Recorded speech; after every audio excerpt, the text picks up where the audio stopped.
Hey, I'm Trevor, and I want to talk about some of the funny things that happened on the London Tube when I was over in England last month, and I have some funny stories to tell you guys.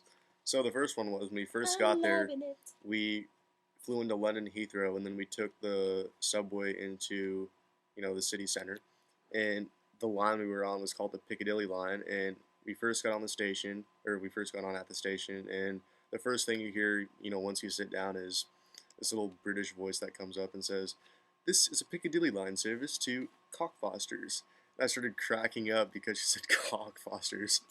You can And totally tell he's a yeah, teenager you could too. totally tell I was an American, a total immature Trevor, you said teenager. cock. I was laughing so hard. Cocking. And then, everyone around me was just kind of staring like, wow, that's not that funny. But hey, I thought it was, okay? So, anyway, my second story to tell you about the London Tube is when my dad and I got split up in we got on different trains by accident because of all the traffic and stuff I guess in there.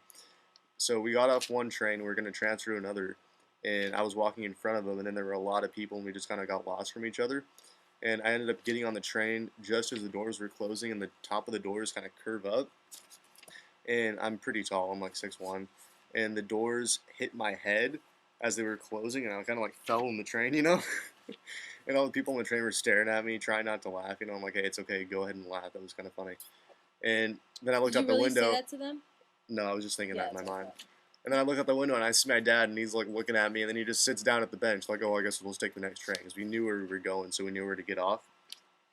But it was still kind of, I don't know, not. I was still kind of worried because we didn't have. I mean, our cell phones didn't work out there, so it's not like I could just communicate with them easily. And I'm in this huge city by myself, but I had my ATM card, so if anything happened, I could always go buy something if I needed to.